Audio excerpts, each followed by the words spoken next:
Hihigpitan ng PNP ang pagpapatupad ng mga checkpoint operation sa pag-umpisa ng pangangampanya para sa eleksyon 2025 bukas. Lalo ring tututukan ang mahigit 400 areas of concern.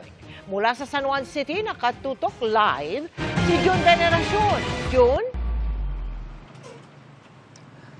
Mel, sa pagsisimula ng campaign period para sa mga national candidate bukas ay asahan na raw ang mas mahigpit na pagpapatupad ng PNP ng mga checkpoint operations sa buong bansa.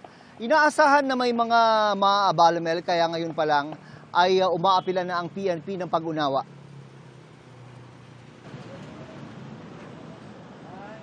Handang-handa na raw ang PNP para sa simula ng campaign period para sa mga national candidate bukas. Ngayong araw ay nag-meeting ang matataas na opisyal ng PNP at mga field commander para tsakin na plansyado na ang lahat.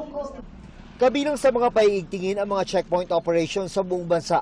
We don't want to delay longer than necessary po yung mga supporters at mga kandidato po na dadaan po sa ating mga checkpoints, but we also would like to appeal to them na respetuhin po yung mga umiiral po na checkpoints. Para sa seguridad ng lahat. Tama lang yan.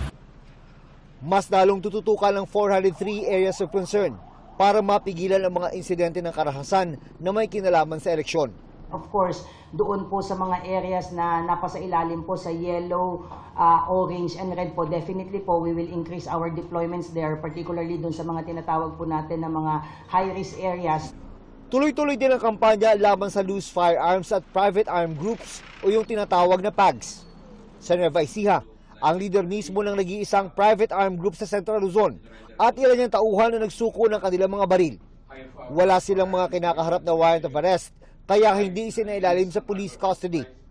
Pero patuloy pa rin daw ang pag-iimbestiga sa kanila, kasama ng pagsasailalim sa forensic examination ng kanilang mga baril para malaman kung nagamit ba sa krimen. Hopefully po, ay bago po dumating itong March 31, yung other 2 active private armed groups in Region 7 and Region 9, plus yung 5 po na potential armed groups will have a significant development.